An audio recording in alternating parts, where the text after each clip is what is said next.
had always been there as a salve to the hurt of her father's moods. 18 tomorrow. Please don't tell me Papa has organised a party. Ah, you know your father, my golden one. Sita smoothed Florence's blonde curls. Try to make him happy. But it's my birthday. Shouldn't he be trying to make me happy, not humiliate me in front of everyone like he always does? Sita patted Florence's hand. Betty, he just wants to show everyone what a wonderful daughter he has. He is proud of you. But he's not proud of me, is he? Not of who I really am. Just an idea of who he thinks I ought to be. Don't be upset now. I will run you a bath. You will feel better after. And Florence had felt better for a short while, but then her father had arrived home and told her what he expected at the party tomorrow, and the usual argument had begun. It had been the same for as long as she could remember, and so this year she had asked him, told him, she just wanted dinner at the club with the few friends she had remaining in Agra, and that would be an end to it. And as always, he'd ignored her.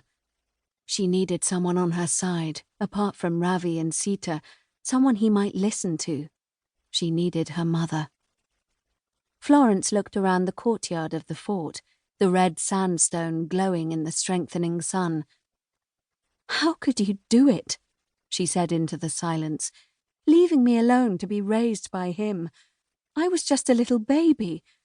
What happened to you, Mamma? What did he do to you?"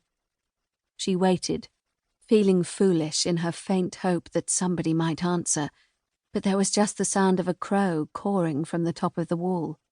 "Stupid bird," she thought, and threw a stone in its direction.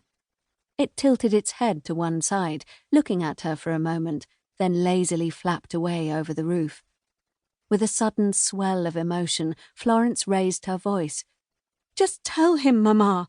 Can't you tell him to let me be who I want to be?" But of course no one replied.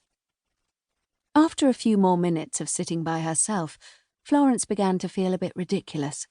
This wasn't going to help, hiding in abandoned corners of crumbling old forts. She had to be realistic. Papa wasn't going to change. There was nobody who could stand up to him on her behalf, least of all her dead mother. She'd have to handle him herself. Maybe she could convince him to respect her wishes, and if not, she would have to learn not to care. Florence stood and looked around at the courtyard, by now filled with light. How silly she'd been, all over a little dream. She walked across the slabs of stone, thinking she should get back to her horse.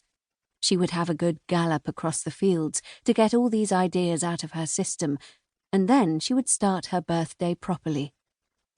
As she gathered the reins and urged Oscar into a trot, she knew, however, that there was still a question she wanted her father to answer, and she was going to ask him again today, and maybe this time he would give her a proper response. Chapter 2. Portsmouth, 1953. On the day that Robert started school, Florence also had an interview at the new factory that had opened up on the outskirts of the town. That morning she hurried around the little house, 2 up, 2 down, trying to make sure they both looked presentable. Riding out at sunrise to climb around old forts seemed the stuff of fairy tales these days. She arranged her son's new uniform on his bed, the one that converted into a chair in the front room, while he sat at the kitchen table, spooning porridge slowly into his mouth.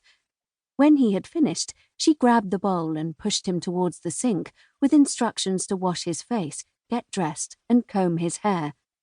In the meantime, she attacked her own unruly mop, jamming in some pins to keep it from flying all over the place. She thought briefly of Sita's gentle hands, brushing her curls into shining submission, ensuring she looked her best for every special occasion. Her 18th birthday party came to mind, but then pushed the memory away. There was no time for idle nostalgia now. She pulled on one of her precious pairs of nylons, taking care not to snag them with her nails, and smoothed her skirt back down.